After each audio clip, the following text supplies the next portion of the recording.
Hare Krishna. So, as it has already been described, it has already been announced that this time the topic for the seminar is teachings of Lord Chaitanya.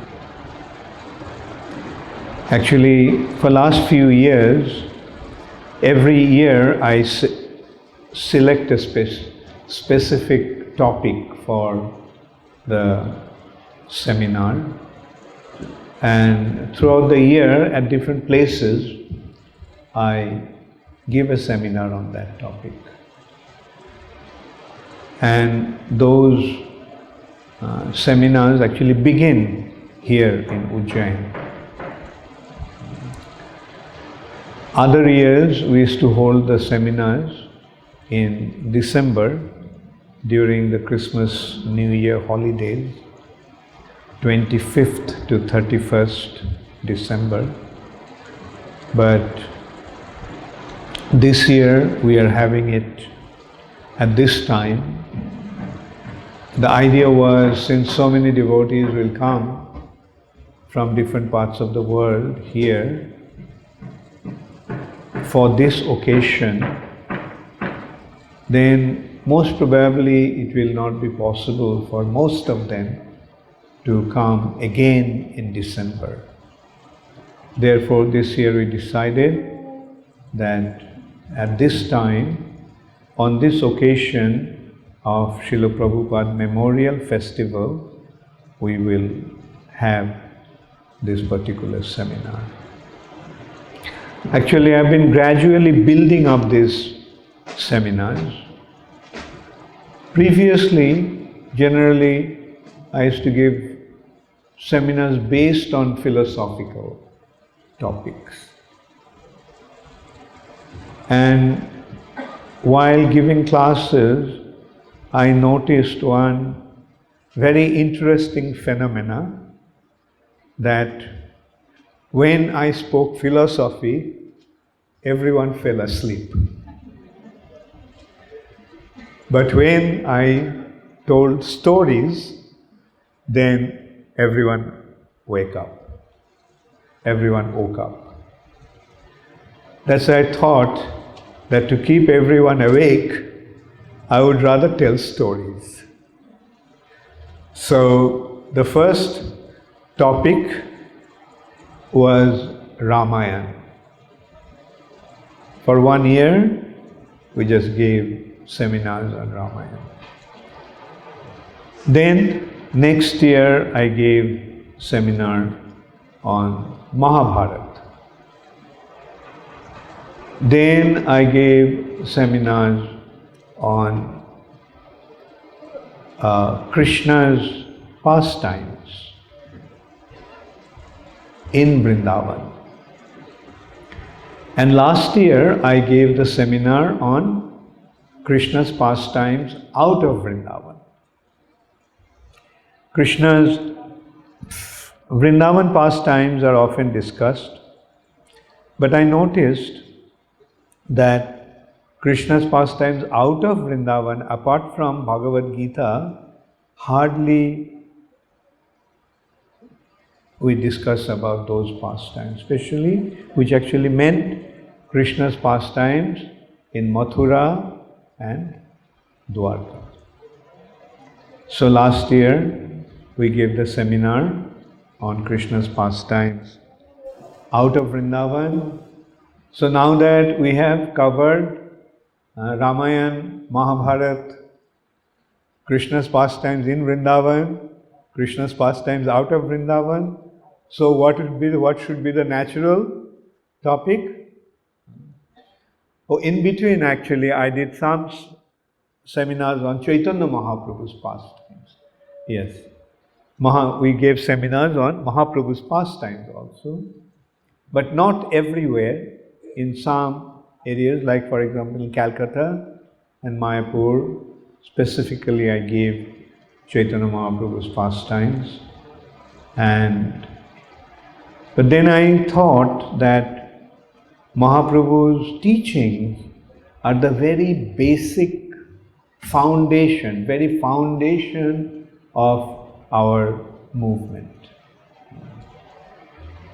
And not only that, Chaitanya Mahaprabhu actually summarized the entire Vedic wisdom. And he gave the essence of all the Vedas. That is the unique presentation of Sri Chaitanya Mahaprabhu. Mahaprabhu is giving, what Chaitanya Mahaprabhu is giving us is the essence of the Vedas. Nana Shastra Vicharenaika Nipuno Sadharma Sangsthapapo. Sadharma, the actual dharma, the ultimate purpose, ultimate responsibility, ultimate duty, ultimate goal of life has been given by Sri Chaitanya Mahaprabhu. In that respect, Srila Prabhupada once told me, it was of course in context of my question when I asked Srila Prabhupada why Shankaracharya is seen as one of our acharyas. Because in one hand we reject Shankaracharya's teachings, Mayavad. Chaitanya Mahaprabhu totally rejected that teachings of Shankaracharya, Mayavad philosophy. And Mahaprabhu even, it has been also mentioned, Mayavadir bhashya shunile hoy sarvanash. If one listens to the commentary of the Mayavadis, then everything is destroyed, everything is doomed. But Shankaracharya is our Acharya, how is that? So then Prabhupada told me that in order to understand Shankaracharya's teaching, we have to understand why Lord Buddha came, why Krishna came as Lord Buddha. And why Krishna came as Lord Buddha? Because in the age of Kali, in the name of the Vedas, unnecessary animal slaughtering was going on the pretext of yajna. Nindasi yajna viderahaha shruti jatam. The yajnas that have been prescribed in the Vedas, in the name of the Vedas, in the name of those sacrifices, unnecessary animals were being slaughtered. So seeing that unnecessary animal slaughter, seeing that so many animals are being slaughtered, Krishna's tender heart, Krishna's merciful heart became afflicted. Sadaya hridaya darshita poshughatam. Poshughatam. Seeing this animal slaughter, Krishna's merciful heart became afflicted. Therefore, in order to stop this animal sacrifice, Keshavadhrita Buddha Sharira, Krishna came as Lord Buddha. And appearing as Lord Buddha, what Buddha he did?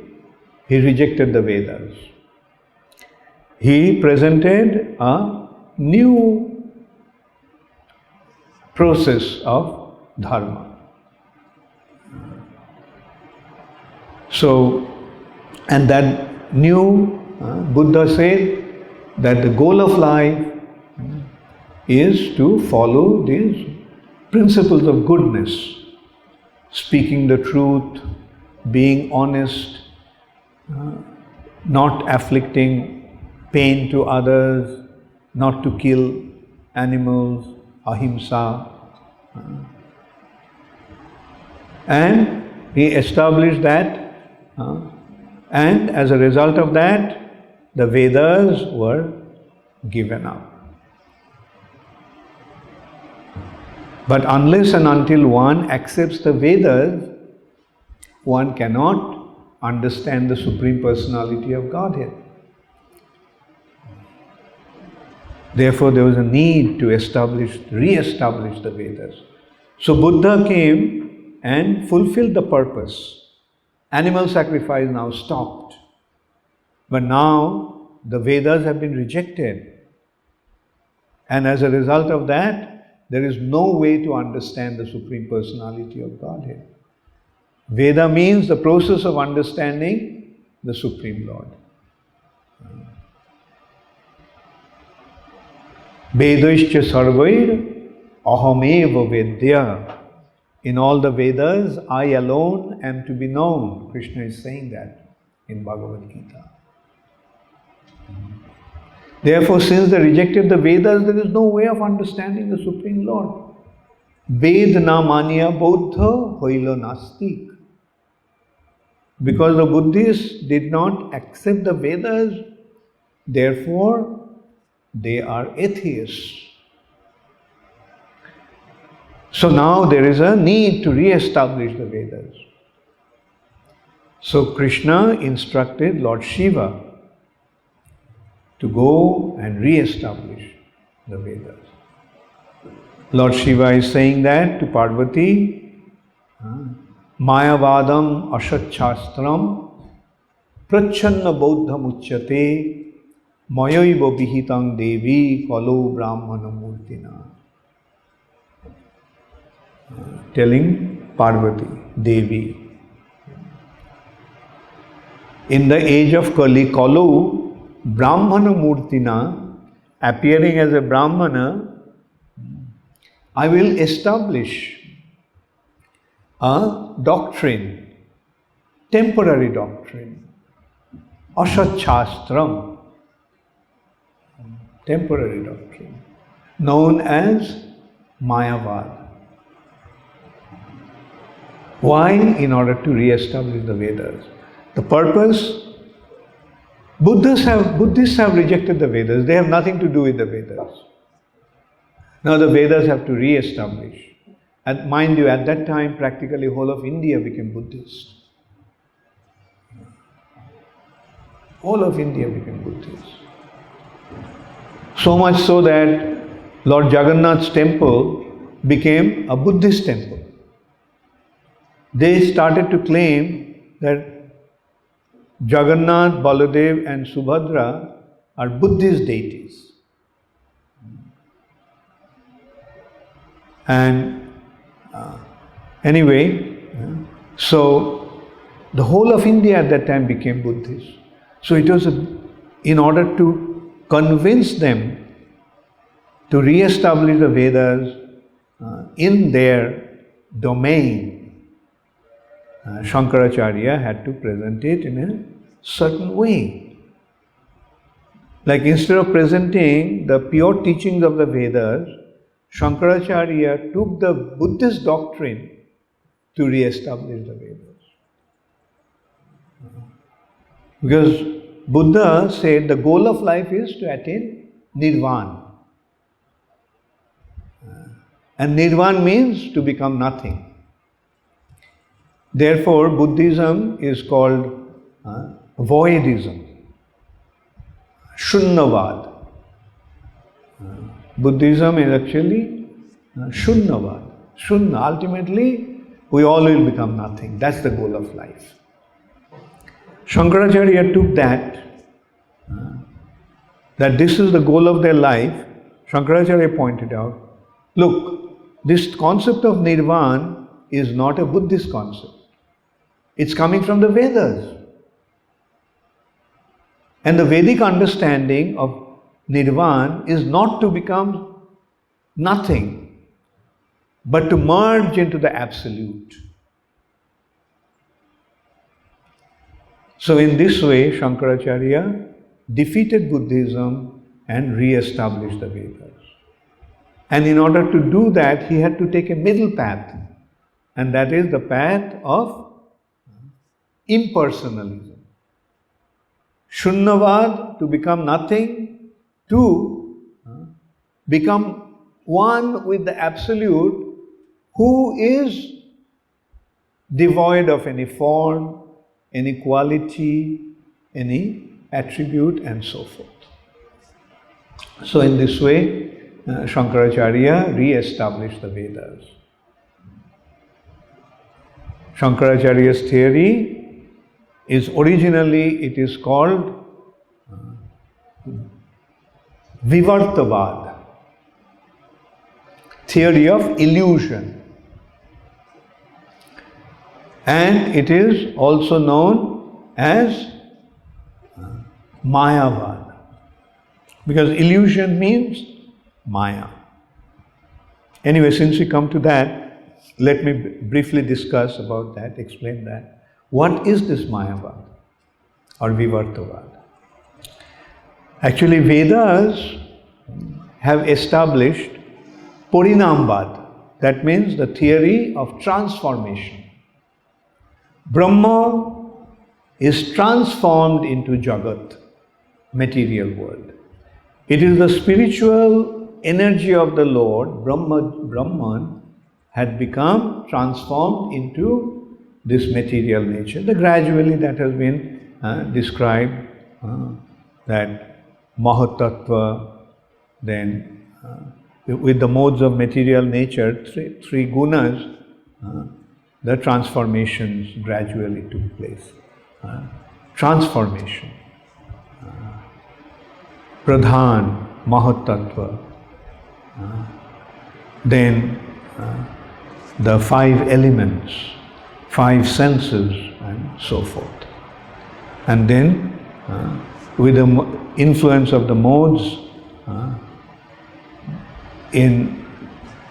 gradually the material nature became manifest from subtle to gross. So that is the understanding of the Vedas, which is called Parinamvad, or the theory of transformation. But Shankaracharya came and developed a new theory called Vivartavad, not transformation. Bash Bhranto bolite ho uthailo vibad, tar dosh nahite ho agyakari dash. Shankaracharya literally said Vasudev is mistaken. Parinamvad is not the real thing. The real thing is Vivartavad. That is theory of illusion. What is the theory of illusion? That it appears to be in a certain way, but actually it is not. Like example, mirage appears to be like water, but it's not water.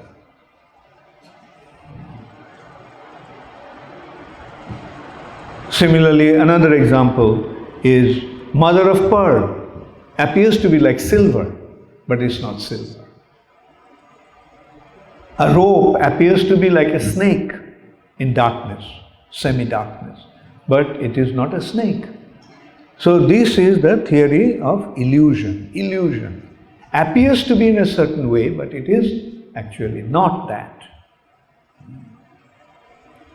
So similarly, this material nature is illusory. It appears to be, but it is not. So that is the theory of illusion, which is called Vivartavad or Kevaladvaitavad, absolute non-dualism. And Mayavad. So in this way, Shankaracharya re-established the Vedas.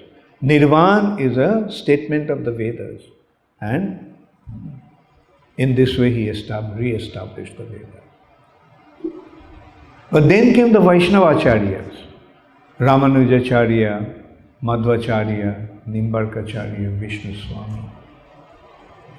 And these four Vaishnavacharyas then established personalism over Shankaracharya's impersonalism.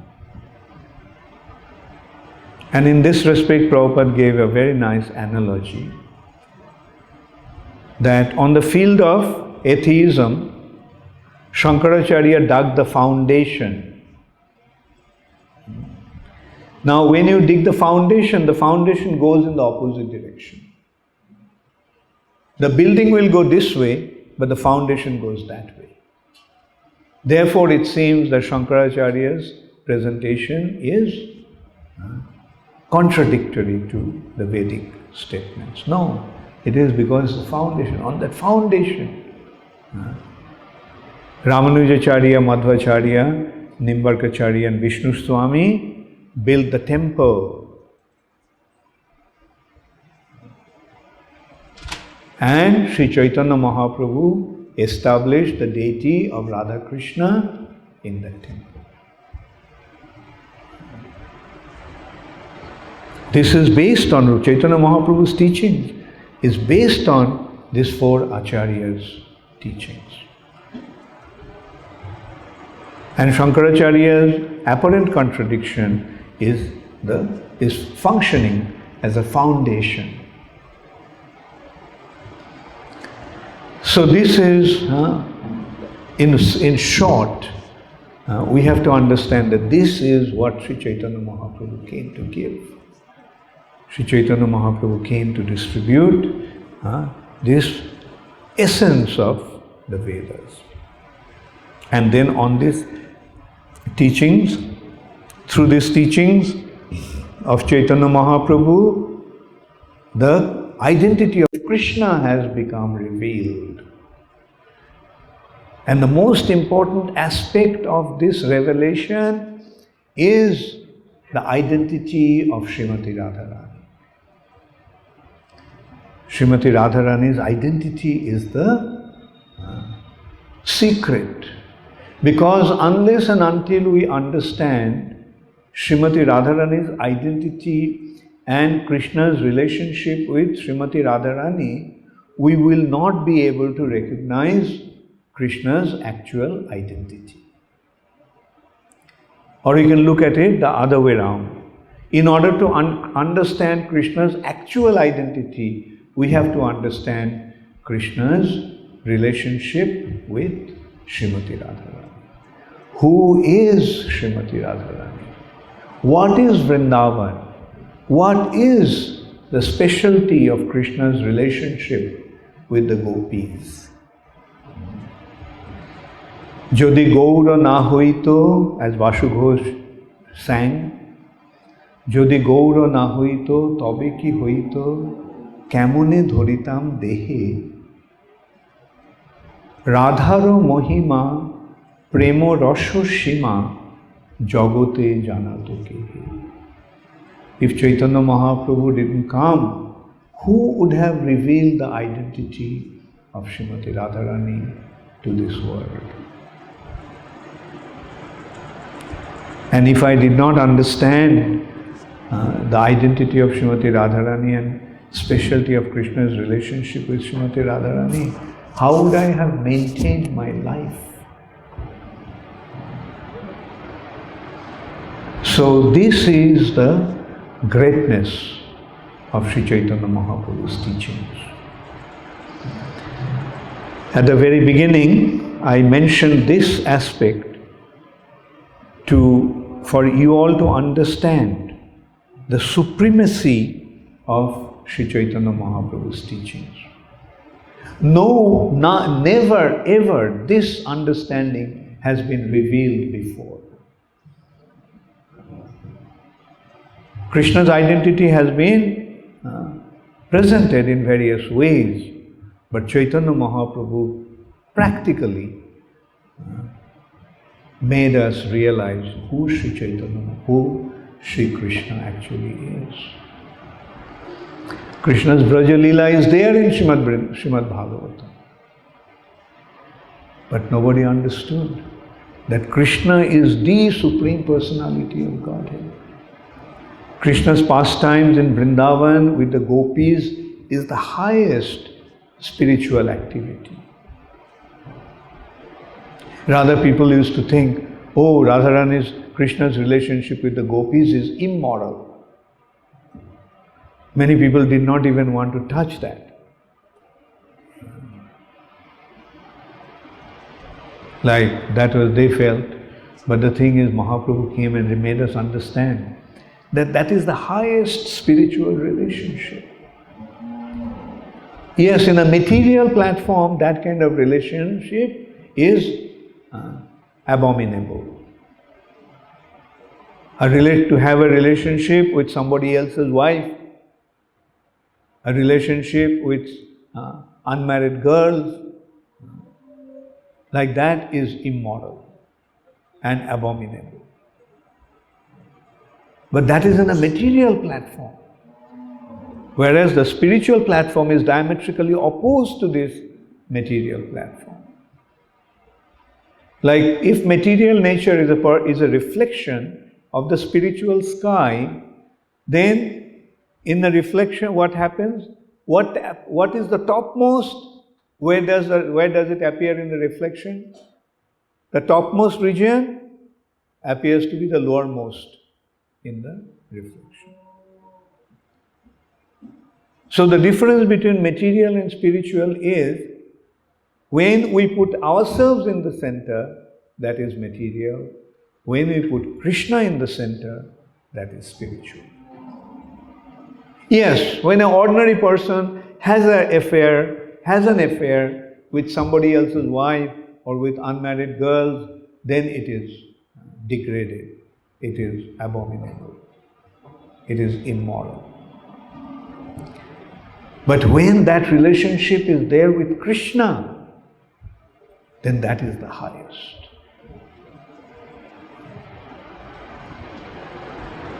So that is what Sri Chaitanya Mahaprabhu gave us, and due to Chaitanya Mahaprabhu's mercy, we get to know who Srimati Radharani is and the greatness of Krishna's relationship with Srimati Radharani and the cowherd damsels of Vrindavan.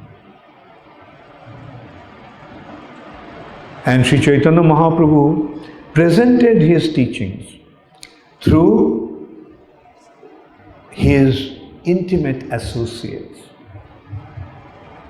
Out of them, foremost is Rupa Goswami, Sanatana Goswami, then Ramananda Roy, Sarvabhauma Bhattacharya. Different aspects of Mahaprabhu's teachings have been presented through these personalities. And those teachings have been compiled in Chaitanya Charitamrita. And Srila Prabhupada presented them in his book, The Teachings of Lord Chaitanya. The Teachings of Lord Chaitanya. What Sri Chaitanya Mahaprabhu came to distribute is the highest. And that, from whichever perspective we look at it, Mahaprabhu's teaching shines forth as the topmost. So, Sri Chaitanya Mahaprabhu himself did not write anything apart from Shikshashtakam. Only 8 verses. But those 8 verses are giving the perfect understanding of Krishna consciousness.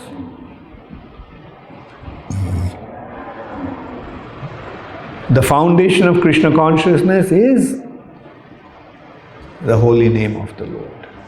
Hare Krishna, Krishna Krishna, Hare Hare, Hare Rama, Rama Rama, Hare Hare.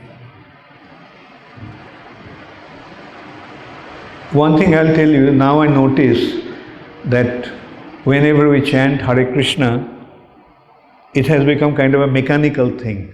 Everybody raises hands and repeats it. It's good, you are chanting, but make it a point that it is from here, not from here.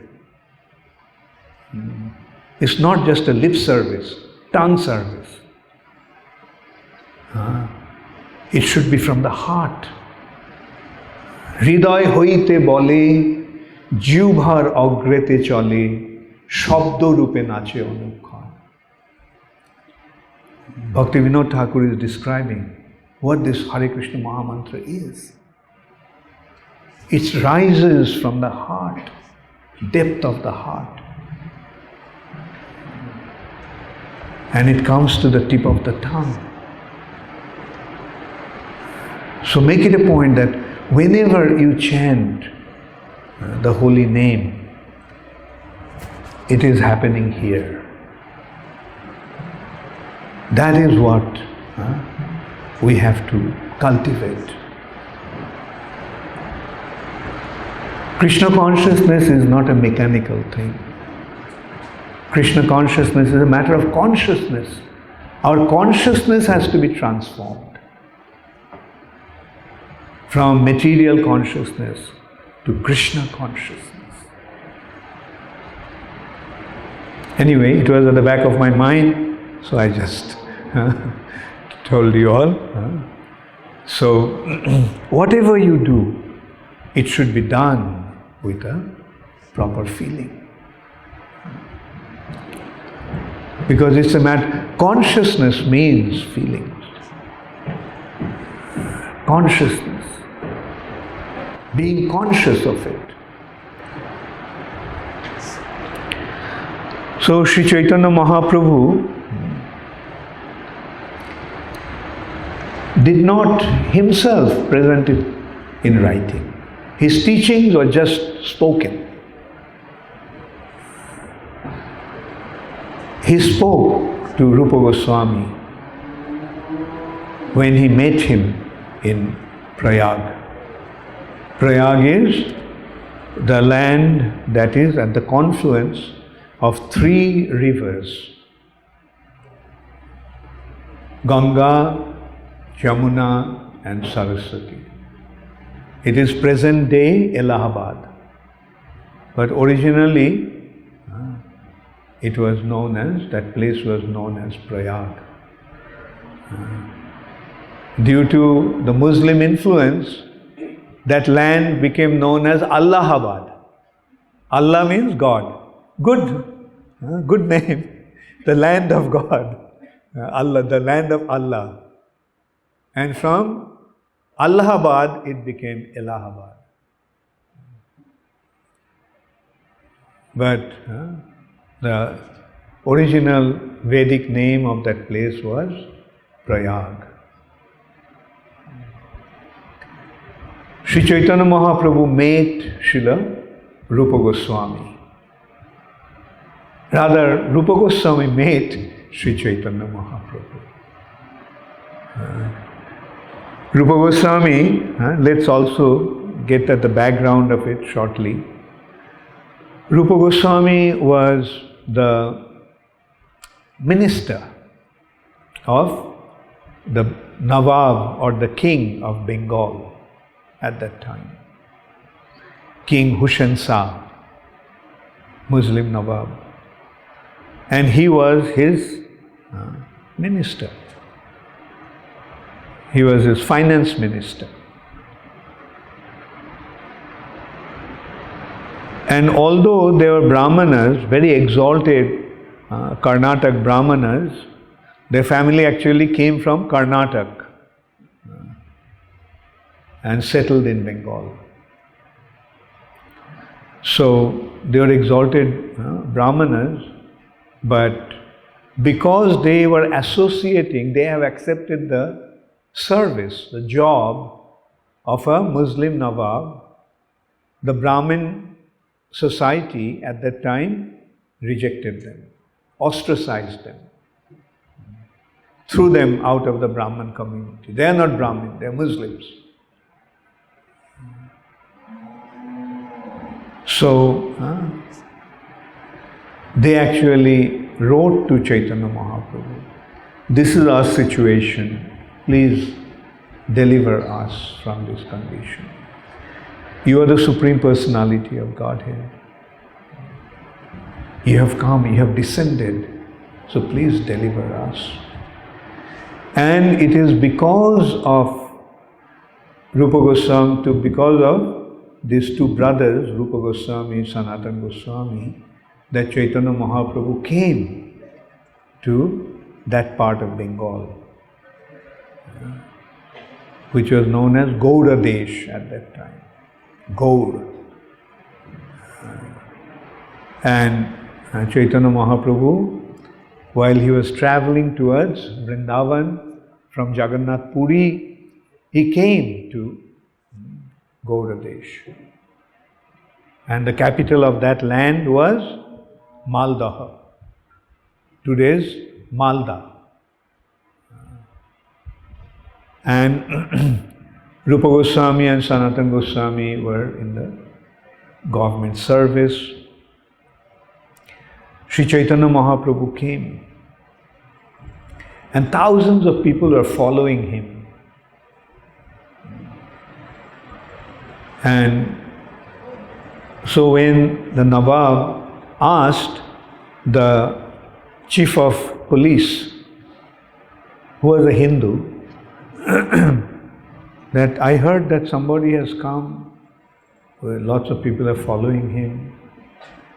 So fearing that the Muslim king may harm this person, if he found out that so many people are following him, so the chief of police, Kotwal, told him, no, not many, just a few people are following him. So Hussain Shah told him that, look, you don't have to tell a lie to me. I know that thousands of people are following him. So who is that? So this is how Chaitanya Mahaprabhu appeared there, and Hussain Shah, who was otherwise a very ferocious and a very violent kind of a person, he accepted Mahaprabhu's situation. And Rupa Goswami and Sanatana Goswami did not dare to go to meet Chaitanya Mahaprabhu during the daytime. They went to meet Sri Chaitanya Mahaprabhu at night. That also in disguise, because he didn't want that Nawab will get to know that they are associating, they are going to Chaitanya Mahaprabhu, meeting him. And Chaitanya Mahaprabhu at that time instructed them to go to Vrindavan. No, Chaitanya Mahaprabhu at that time didn't instruct. They just met Chaitanya Mahaprabhu. And Chaitanya Mahaprabhu told them, the ultimate goal of life is to surrender to Krishna. And Krishna, the most merciful Lord, will take mercy upon you. And but after meeting Chaitanya Mahaprabhu, Rupa Goswami and Sanatana Goswami became totally detached. They lost interest for all their materialistic activities. We can well imagine, like such an exalted position, the minister, the two principal ministers of the king, chief minister and finance minister. But they lost all their interest. Rupa Goswami was the first one to leave. He resigned from his government service, and he took all his wealth in a boat and went to their original home on the bank of the Ganges. And Rupa Goswami can well imagine how much money he was taking. Those days there was no paper currency that you can practically put one few crores of rupees in a bag, in a suitcase. And those days the currency was gold coins. And he was carrying those gold coins in a boat. The boat full of gold coins. And then he divided half of that and distributed it among the Brahmanas and Vaishnavas for promoting Krishna consciousness. And he divided the other half into two and gave one portion to his family members, and he kept the other quarter for some emergency. And we could see that how that money came into benefit, into utility. Because Sanatana Goswami, later on we'll discuss, Sanatana Goswami was arrested by the king when he wanted to resign. The king didn't want to let him go. And when Sanatana Goswami was completely adamant in resigning, then the king arrested him and put him in prison. Sanatana Goswami took a part of that money to bribe the jailkeeper and escape. So Rupa Goswami left home and he was traveling towards Vrindavan. And when he came to Prayag, he was traveling with his other brother, Anupam. Anupam was the father of Srila Jiva Goswami, another very, very exalted follower of Sri Chaitanya, associate of Sri Chaitanya Mahaprabhu. So, when Srila Rupa Goswami got to know that Chaitanya Mahaprabhu was in Allahabad, and he saw Chaitanya Mahaprabhu. Chaitanya Mahaprabhu was going to the Bindu Madhav temple, and he was dancing in ecstasy, chanting the holy name. And many, many people were just following him. So Rupa Goswami and Anupam offered obeisances from a distance. And Chaitanya Mahaprabhu saw, recognized him, and he embraced them. And then Chaitanya Mahaprabhu wanted to teach Rupa Goswami, but other places wherever he went was very, very crowded. So he went to a remote place, Dashashwamed Ghat, on the bank of the Ganges. And there for 10 days, he instructed Srila Rupa Goswami. Chaitanya Mahaprabhu told Rupa Goswami that Krishna has been very merciful that you have delivered you. So from that statement we can understand that when one takes to Krishna consciousness, when one accepts the process of devotional service, it has to be seen that it was Krishna's mercy. Krishna is enabling him to become delivered. There is Vishaya, materialistic way of life. One side is the materialistic way of life, and the other side is devotional service, Krishna Bhakti. Materialistic life ties us down to this material nature. And Krishna consciousness delivers us from our material bondage. Material bondage, material attachments are cause of suffering. The more we become involved in the material nature, the more becomes our suffering. So Krishna consciousness is the process to deliver us, free us from this material bondage. So that is the thing that we must understand.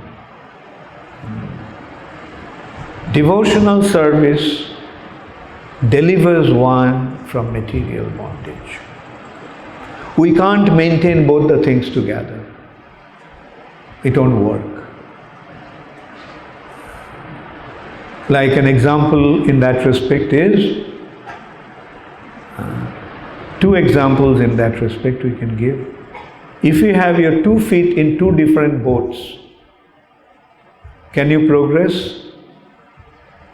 Have you ever tried to put 2 feet in 2 boats? That's one example. Another example is the wedding party, Barjatri. In Bengali, when in India that is the custom, the wedding takes place in the girl's house. And the bridegroom goes there surrounded along with his associates. The bridegroom's party. So they go there and they are received very nicely, and then the wedding takes place. So one such bridegroom's party was to go to a wedding, and with the wedding of the bridegroom, they set out at night. In Bengal, they travel by boat. Many rivers are there. So they took their dinner and went to the boat. The idea was throughout the night they would sail through the river and come to the bride's house the next morning. So at night, they got into the boat, they fell asleep.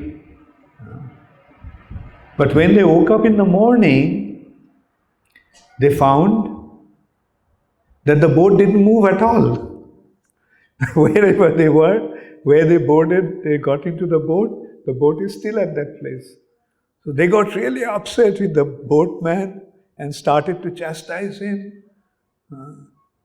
That you've been sleeping instead of rowing the boat. The boatman said, no, the whole night I was rowing the boat. Then they found out that the boatman forgot to pull the anchor. So when the anchor is there, and if you keep on rowing, will you progress? So what is the anchor here? The anchor here is the material attachment. The anchor here is material attachment. So if you maintain your material attachment and keep on rowing the boat of Krishna consciousness, you won't progress. Now the question arises here, well then many of us are householders, what about us? Maharaj, you are a sannyasi, you are on a safe boat that has lifted the anchor, but what about us? We have our anchor. Yes, the thing is that, yes, you don't have to change your situation.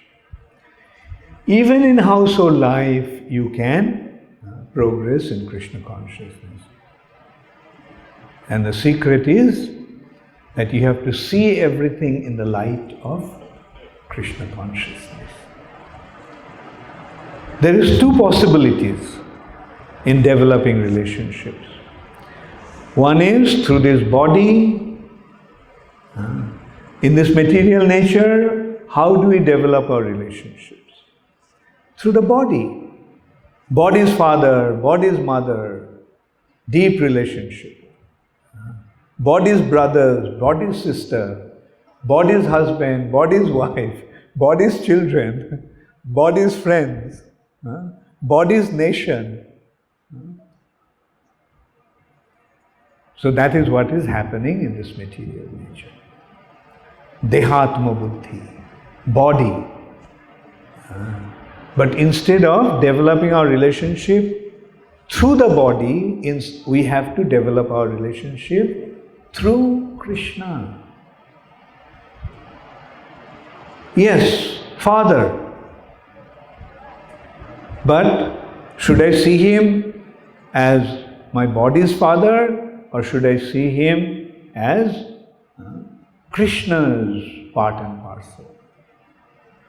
Krishna's devotee. Mother, Krishna's devotee. Brothers, Krishna's devotee. Sisters, Krishna's devotee. Children, Krishna's children. So this is how we have to develop our Krishna consciousness even in household situation. So this is one thing I am requesting you. See, my business is to enlighten you. My business is not to entertain you. My business is to enlighten you as your teacher.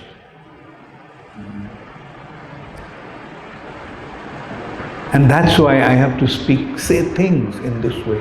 Like, and for your benefit, you consider yourself. What is happening?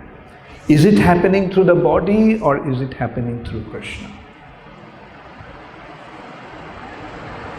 Those who are parents, make it a point to make your children into devotees of Krishna. Offer them to Krishna.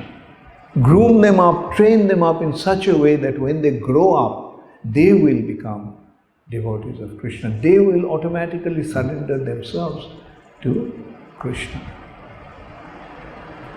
And it's so nice to see when we see that our children born in devotee families are becoming devotees, committing themselves to Krishna consciousness. But at the same time, when we see that that is not happening, then we find it to be painful.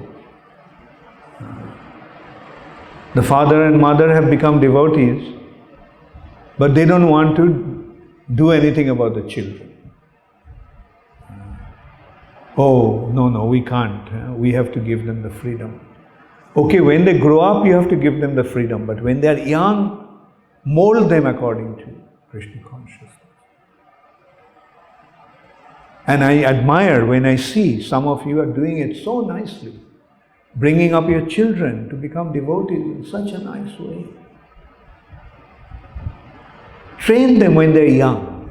Give them a very wonderful dose of Krishna consciousness.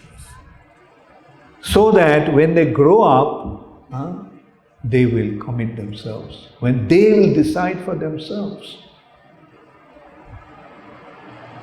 At the same time, I also tell them, the parents, of when the children grow up, tell them that don't force them now to become devotees.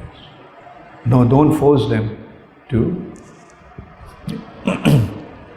take to Krishna consciousness. Leave it up to them. Advise them, but leave it up to them to decide for themselves. So that is how we have to perform, we have to execute our responsibility towards those who are around us. Jare dakho, tare kaho, Krishna upadesh. Whoever you see, just instruct him about Krishna. So, Chaitanya Mahaprabhu, in his first meeting with Rupa Goswami, he just told him, Krishna has been very merciful to you. He has delivered you from the deep, dark well of materialistic life. And then Chaitanya Mahaprabhu pointed out that there are so many living entities in this material nature. So many. Innumerable. We cannot possibly count. It is not that only human beings are living entities. Or only the human beings have spirit souls, or are spirit souls. Or the animals are spirit souls, birds are spirit souls. No, wherever there is life, there is spirit soul. Trees and plants are also living entities. So there are innumerable living entities. And Chaitanya Mahaprabhu pointed out that they fall in two categories: moving and non-moving.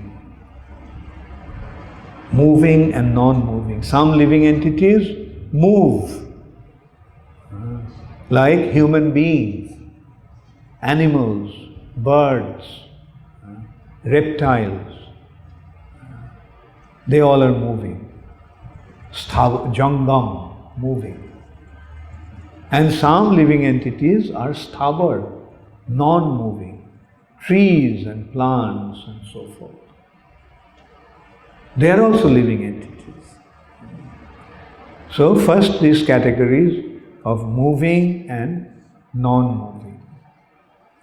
And among the moving living entities, there are animals, there are birds, there are reptiles, there are worms, there are insects, and so forth. But out of them, very few are living, very few are human beings. Very few are human beings. As you know, there are 8,400,000 species of life. Out of them, 8 million are different types. Trees and plants, aquatics, birds, and so forth. And they are also categorized in 3 categories. Those who fly in the sky, those who stay on the land, and those who dwell in water. And out of them, only 400,000 are human beings. Now, when one gets the human form of life, he gets a very special prerogative that is not available otherwise. What is that prerogative? The human beings are endowed with a very, very advanced intelligence, very developed intelligence. That no other living entities have. No other living entities have that prerogative. Developed intelligence, and not only developed intelligence, but the ability to expand his intelligence. Human beings can expand his intelligence. And the best way for developing that, expanding their intelligence is by becoming involved in spiritual life. Why? Because the consciousness, intelligence, and other mental faculties are coming from the soul. So actually it is a matter of soul's enlightenment, soul's emancipation, soul's freedom from bondage of matter or covering of ignorance. The living entities in the material nature are the spirit souls. Spirit souls are Satchidananda. Spirit souls are not only immortal or eternal, spirit souls are conscious. Conscious. But in this material nature, that consciousness becomes covered. Covered by what? Covered by ignorance.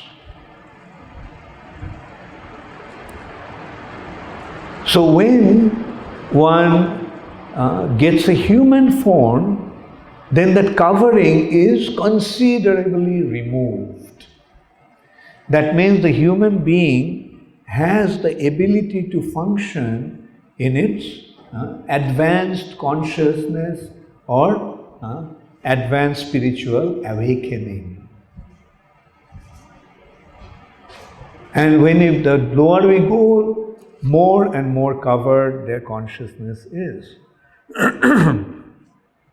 Like we see the animals, their consciousness is covered, but even more covered are some other entities, like say birds and reptiles. And then finally we come to the trees and plants. Their consciousness is practically covered, fully covered. Covered consciousness. So, this also has been very beautifully explained. The consciousness, if we look at it, if we make an approach from that angle, that some living entities, consciousness is covered. They fall in the category of covered consciousness. Like trees and plants. Does it look like trees have consciousness? Apparently, no. Only when we very carefully notice that, oh, the trees are also conscious.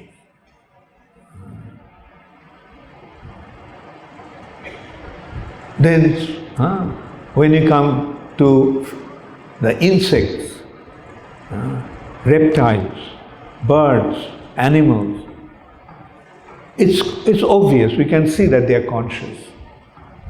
But their consciousness is in a shrunken state. So that is the second stage of consciousness. First stage, the lowest is the covered consciousness.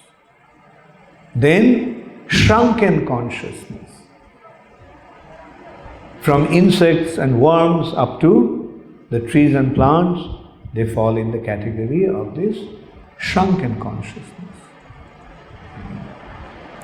Then comes the human beings. Their consciousness has been considered to be bud state of consciousness. Bud.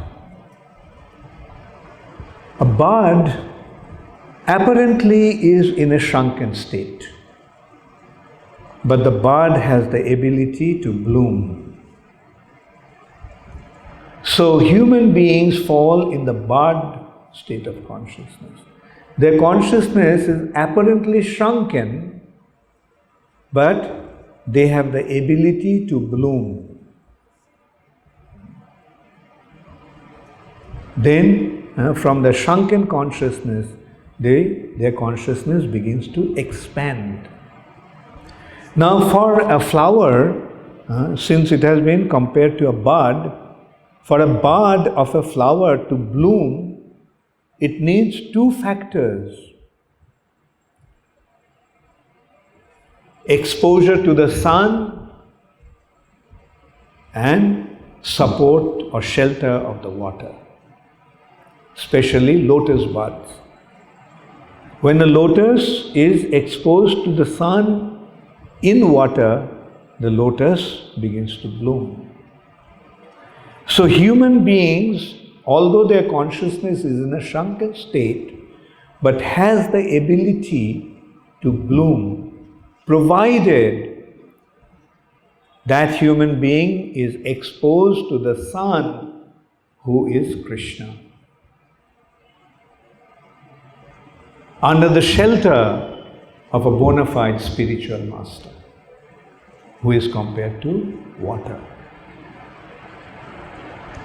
When a human being becomes exposed to Krishna, under the shelter, under the guidance of a bona fide spiritual master, his consciousness begins to bloom. That's the fourth stage of consciousness. And then finally, fully bloomed state of consciousness. That's when one becomes perfectly aware of Krishna, fully Krishna conscious, then that is the state of fully bloomed state of consciousness. Pure consciousness, pure Krishna consciousness. So, so while speaking to Rupa Goswami, Sri Chaitanya Mahaprabhu pointed out that although the number of human beings are very few, but the human beings have the ability to decide for himself what he wants to do. And out of them, very few aspire for spiritual advancement. Very few aspire for. There are millions of people. Manushyanam Sahasreshu. Thousands upon thousands of Manushas, human beings. But out of them, rarely one aspire for spiritual advancement. And those who aspire for spiritual advancement, rarely one achieves perfection. Koshchit yatati siddhaye. Rarely one achieves siddhi or perfection. And jatatam api siddhanam koshchin mang vetti tattvata. Krishna is telling Bhagavad Gita. Out of those who have achieved perfection, rarely one gets to know me as I am. Mam vetti tattvata. So Sri Chaitanya Mahaprabhu informed Srila Rupa Goswami. And Chaitanya Mahaprabhu at the beginning also mentioned to Rupa Goswami, Rupa, this science of devotional service is vast as an ocean. The science of devotional service is just like a great ocean. And it is not possible to show you all its length and breadth. I am simply giving you just one drop of it. I shall try to explain the nature of that ocean by taking just one drop out of it. So what Sri Chaitanya Mahaprabhu instructed Rupa Goswami, according to his own statement, whatever he instructed him to a qualified candidate like Rupa Goswami for 10 days is only a drop of that great ocean of devotional service.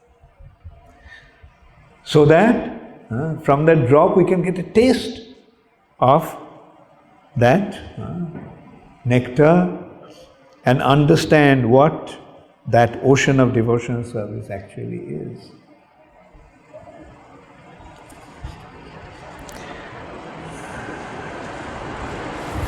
So, among these living entities in the material nature, most of them are fruitive, karmi. Fruitive means they act and they want to enjoy the fruit of their actions. That's why Prabhupada translated that in a very apt way. Fruitive workers, fruitive. They are gardening, they are producing the fruits, but the objective is to eat the fruit or enjoy the fruit themselves. But they want to enjoy. Vedas are not saying, don't try to enjoy. Vedas are not saying, oh, leave home and go away. This material nature is a place of suffering. Although Vedas are giving that understanding, but Vedas are also saying, okay, if you want to enjoy, try to enjoy. But this is the way to enjoy. So they give the different ways and means to enjoy, how to enjoy. But after trying to enjoy in so many ways, ultimately what one realizes, if one is intelligent, he realizes that there is no enjoyment. I am trying to enjoy, but I am suffering. How many of you realize that? That, that endeavor for enjoyment in this material nature is leading to suffering. Let me see the hands again. Okay, that looks better. So, anyway, that's a good point. Then when one realizes that this material nature is a place of suffering, then what would one naturally want to do? One want to try to get out of that suffering condition. If you're suffering, do you want to remain in that situation? Say if the house is burning, do you want to remain in that house that is burning? How many of you would like to stay in the house that is burning? If you're so attached to the house, then I wish you all the best. So this one wants to get out of this suffering condition, and that platform is called Jnana Kanda. But then one realizes the actual way to become free from that suffering condition is by becoming a devotee of Krishna. Okay, this point can be explained in this way. How many of you know how to swim? Okay, how many of you do not know how to swim? Okay, now you consider that you have fallen in a river. What will you do? What will happen at that time? Like, even if you know how to swim, if you have fallen in an ocean, can you cross the ocean swimming? No. This ocean is so vast that there is no way we can actually cross that ocean by dint of our own endeavor, no matter how great a swimmer we may be. But then, if there is a boat, you are drowning, and if you find a boat and you get onto the boat, will it be difficult to go across the ocean? Okay, so now you consider, when you are trying to get out of this material nature, if you try to do that by dint of your own effort, will you succeed? But if there is a boat and you get onto the boat, do you have to worry anymore? So that boat is Krishna consciousness. And the price that we pay to get into the boat is by just surrendering ourselves unto Krishna. Therefore, Krishna gave that instruction. Just surrender unto me. So if we just surrender unto Krishna, then immediately we find ourselves in that boat. And then we don't have to worry about it anymore. Krishna will take care.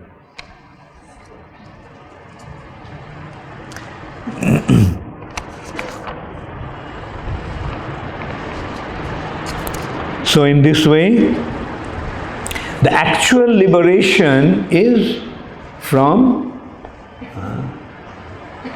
becoming surrendered to Krishna, becoming a devotee of Krishna. And mind you, to become Krishna consciousness, to become Krishna conscious means to develop your attachment to Krishna. And that attachment will develop due to your love for Krishna. And due to that love for Krishna, you will experience a joy that all this so-called enjoyment in the material nature will appear to be totally disgusting. So that is what happens in pure Krishna consciousness. Surrender to Krishna. Through that surrender, you will experience the joy being in love with Krishna. And that joy is what is going to detach you from your material attachments and lead you back to the spiritual sky. Thank you all very much. All glories to Srila Prabhupada. If you have some questions, you can ask. Do we have, okay, we have written questions. Yeah, that's better to give the questions in writing. This question is coming from Boshu Shrestha Das. Hare Krishna Guru Maharaj, please accept my humble obeisances.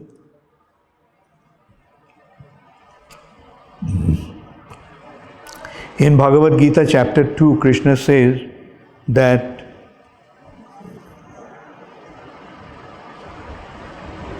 flowery language of the Vedas is misleading and that one must get above 3 modes which are the subject of the Vedas. Okay. Yeah, so Vedas, Karmakanda section of the Vedas are the flowery words. Like, you can become a king, you perform this sacrifice.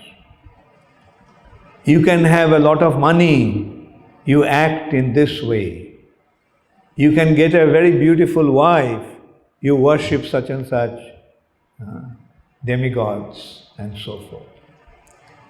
So these are the flowery words.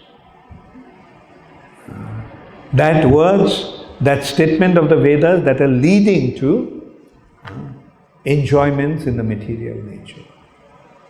But Krishna is saying that we must not be bewildered or allured by those flowery words. That's one stage of the Vedas. Instructions to certain kind of individuals, those who are in a less advanced stage. But this is like you get books for primary school children. But then do you always remain in that primary stage, or you transcend that stage and gradually come to the university? So that is what is pointing out that the Vedas, the purpose of Vedas is to not get bewildered by this flowery word. These are meant for the children. These are meant for the people, those who are not advanced.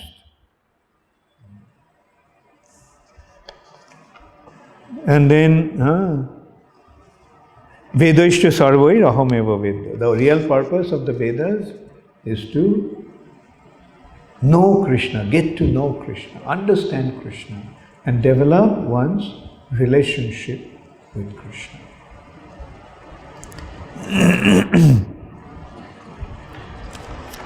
Next question is Vibhu Chaitanya Das.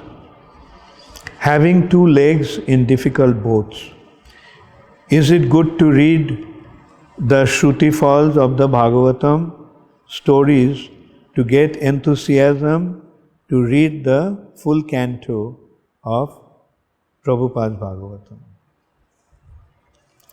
Yeah, Shruti falls are there. They're the flowery words. That purpose, we have to recognize, the purpose of the scriptures is not to get some benefit here, enjoy here. The purpose of the scriptures is to become free from the material bondage and go into the spiritual sky.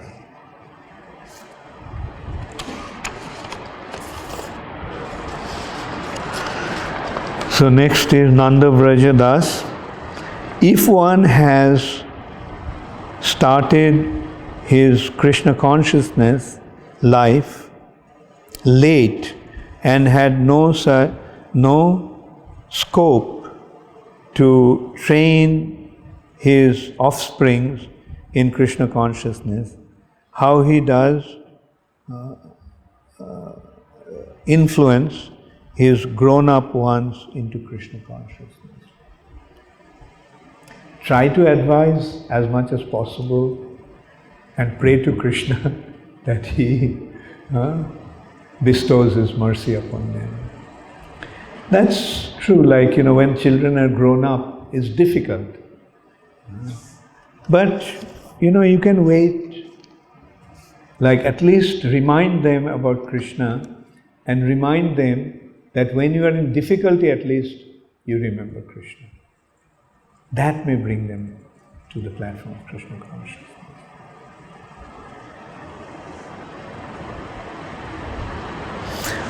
So next question is in Hindi.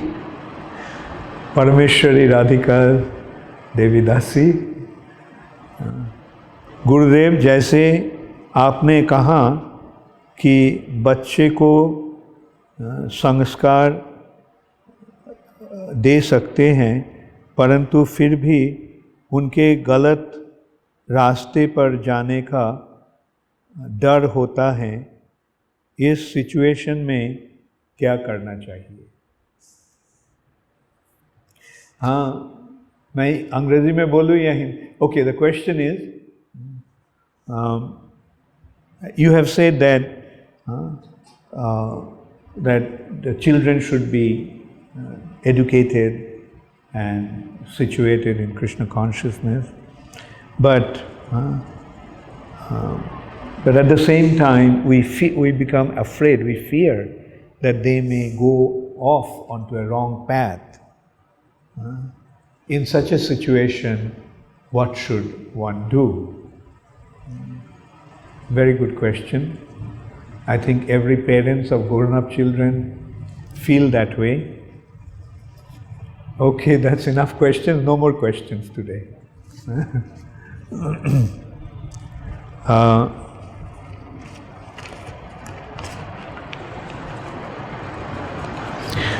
So,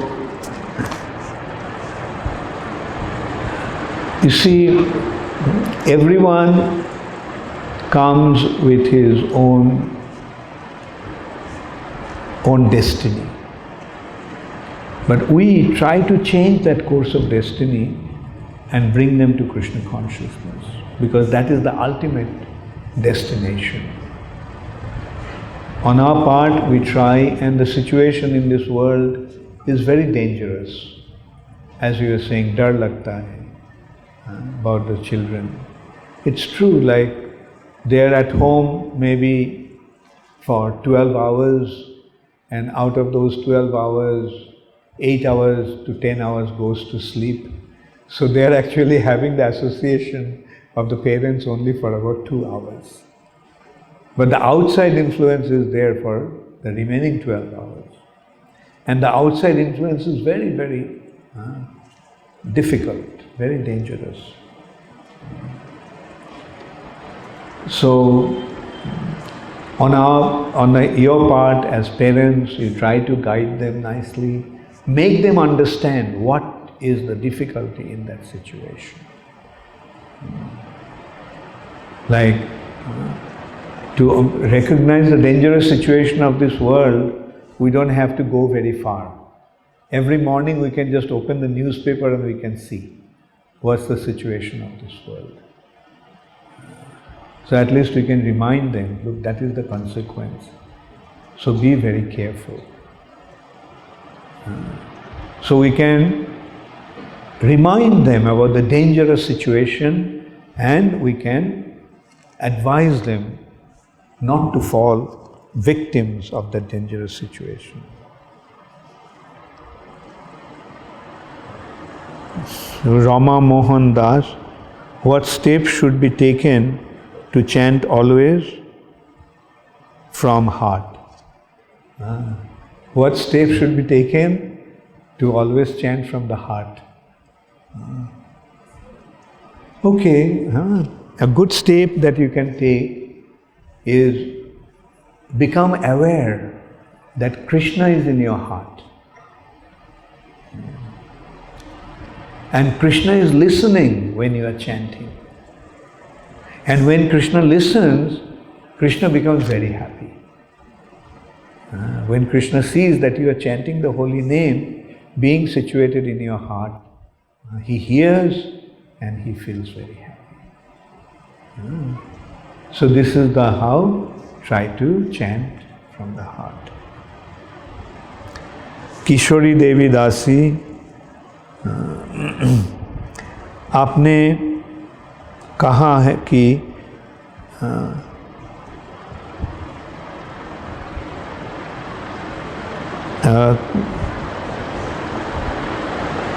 वो कोई कच्ची उम्र में किशोरी, okay, कच्ची उम्र में तो बच्चों को भक्ति देना और बड़े को जबरदस्ती नहीं करना भक्ति के लिए।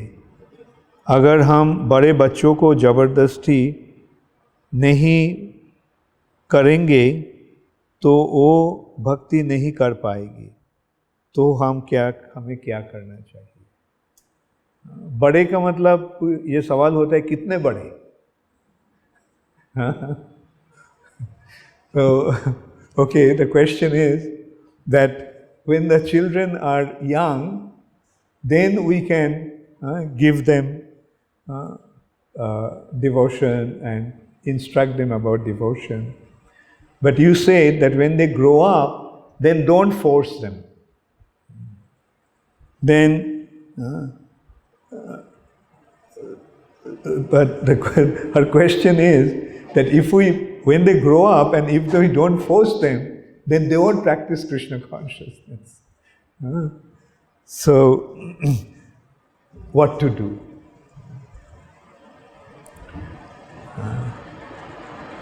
The point is that give them Krishna consciousness, make them understand, not force force them to do things that they'll become bored or they'll say, oh, why they're harassing me like that? And then they will think, what will be now that I have grown up, what a relief, they can't force me anymore. Don't get into that kind of situation. Like rather make them feel how joyful Krishna consciousness is. So remind them, that is how you guide them. But when they become बहुत बड़े हो जाते हैं, तब जब नौकरी करता है, शादी कर चुका है, तब ज़्यादा कुछ नहीं कहना। अगर उस समय अगर नहीं मानेंगे तो बिगड़ जाएंगे। तो don't spoil the relationship. Okay. And do everything with love. प्यार से सिखाना, वो प्यार से ही सब काम होता है।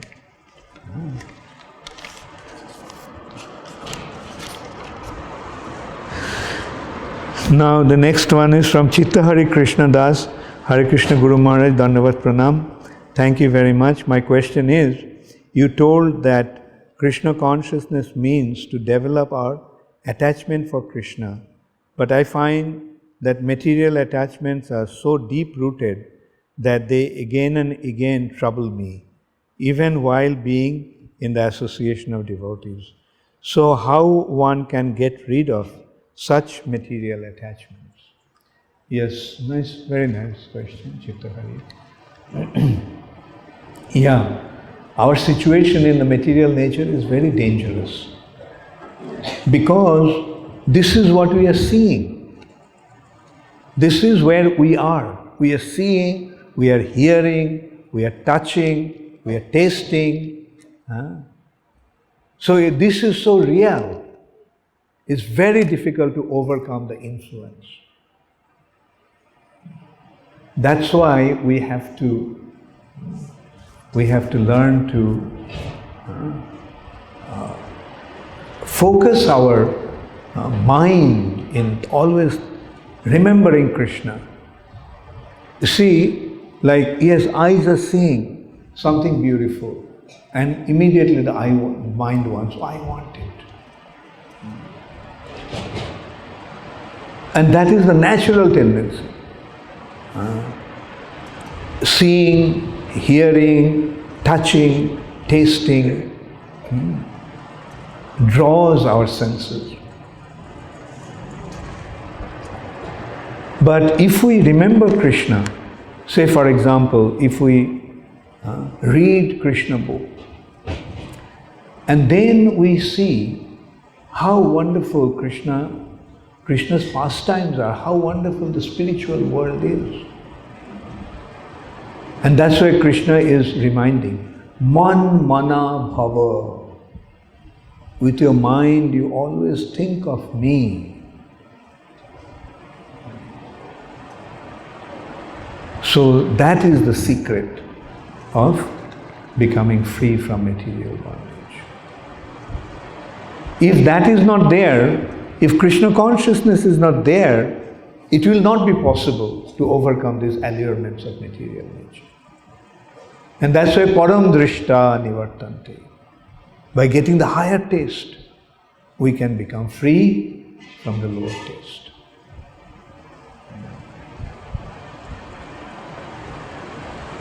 And on top of everything, Krishna bada dayamoy, koribare jiva joy, shaprasad anna dilo bhai. The taste of Krishna prasad is so delicious that after getting the taste, you don't feel like eating anything else. So, at least that is real. With our eyes, we may not see Krishna. With our hands, we may not be able to touch Krishna. But with our tongue, we can taste Krishna prasad. So that is how we can conquer our other senses.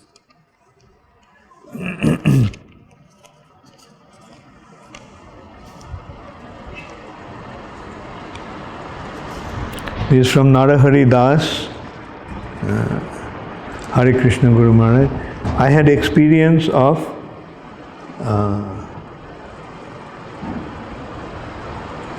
fainting recently. Is that fainting?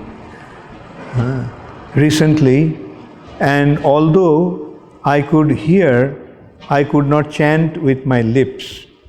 I had great difficulty chanting with my mind.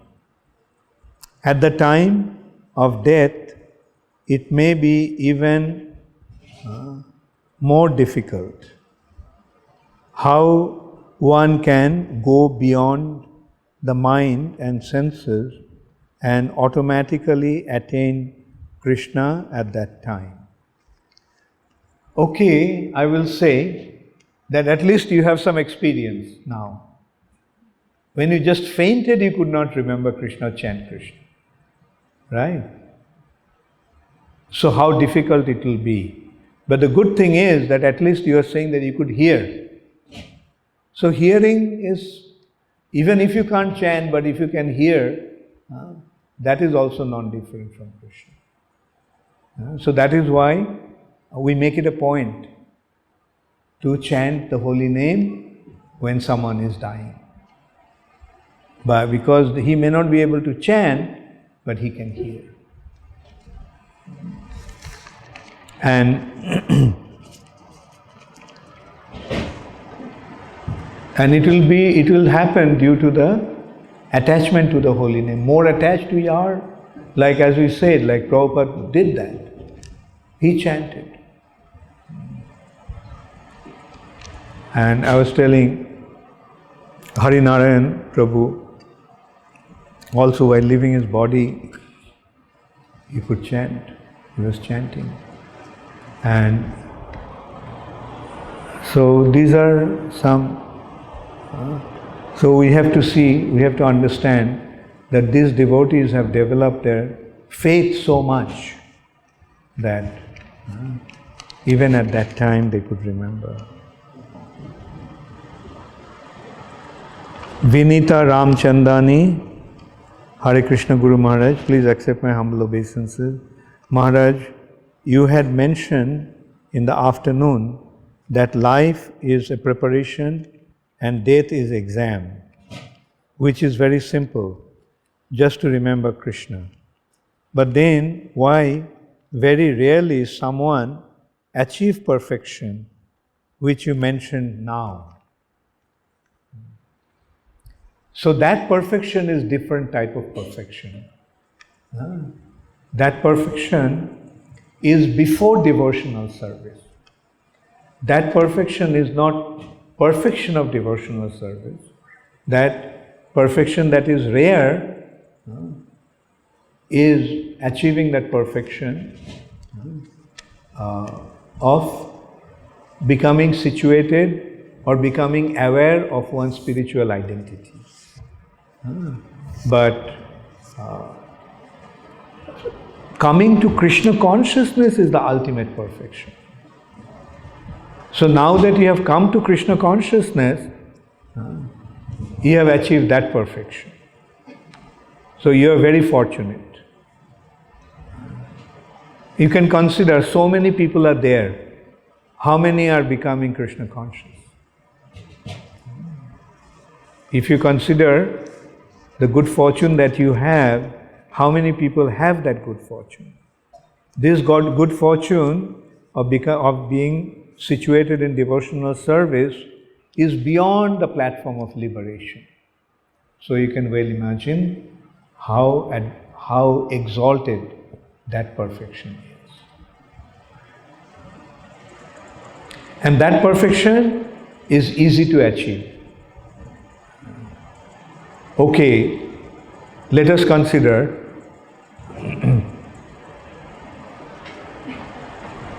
have you ever fought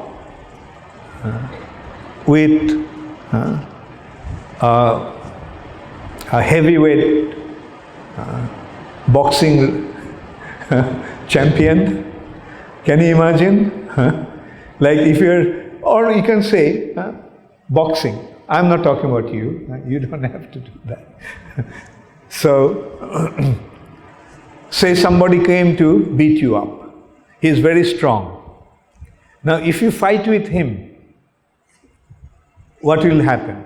Won't it be very difficult to fight with a person who is much stronger than you? But if you just say, surrender, I don't want to fight, you are my friend, I surrender unto you, then will there be any struggle? Now, it is so difficult to overpower or defeat even a heavyweight boxing champion. So what to speak of Krishna, who is the omnipotent, all-powerful.